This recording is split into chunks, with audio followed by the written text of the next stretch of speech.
धरल सावन में कस के आनी बोले सावन में कस के आनी बोले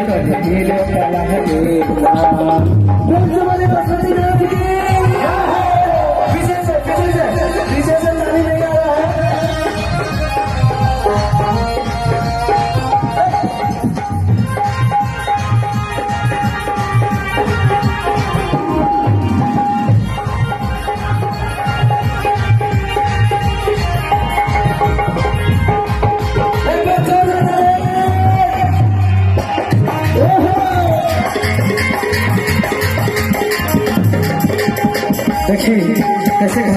ऐसे हो अरे कितना कही ए हो स्वामी करे कलाई मोरा कहरा गजी करे कलाई मोरा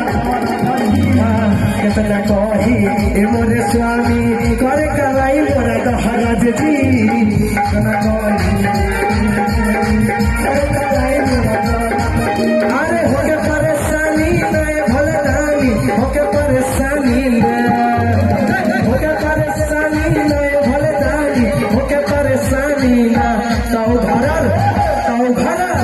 सावन में कस के आनी बोले सावन में कस के आनी बोले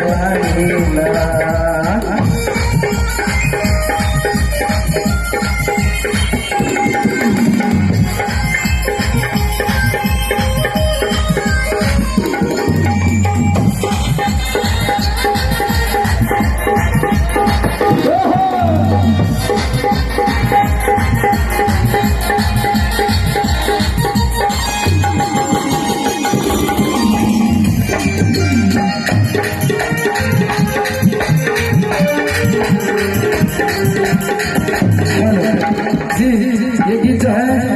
आदित्य राज जी का है। एक बार उनके लिए जोरदार ताली बजा दीजिए आप सब जोर पीछे से। प्रकाश भाई यह गीतवा है वो ताली तो तुम सबसे पहले आइए तो एक बार जोर से जगह लगा के बाद कैसे कैसे कि बोल जय शिव बोल जय शिव बोल जय शिव बोल जय शिव बाबा नगरिया दूर है जाना जरूर है बाबा नगरिया दूर है जाना जरूर है बोल जय शिव बोल जय शिव तब भरल सावन में कस के है आनी बोल नीले फलानी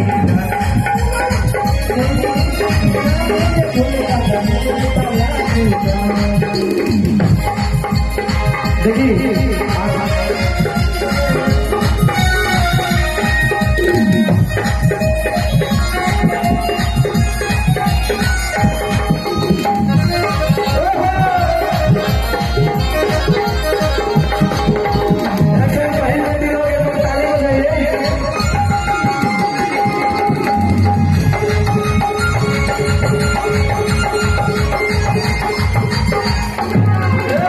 देखिए आगे कैसे हो अरे दूध गोलाई का गोद में लेके सहतानी दुख जी हर हमेशा भर के रौना लागल रहत भूख जी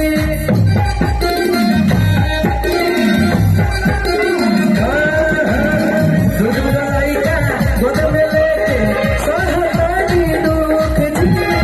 हर हमेशा भर के रौना लागल रहत भूख जी। देखिए कैसे अरे अरे करे अनकानी नहीं भोले दानी करे अनकानी करे अनकानी नहीं भोले दानी करे अनकानी तो भरल सावन में कस कहे आनी बोले भरल सावन में कस कहे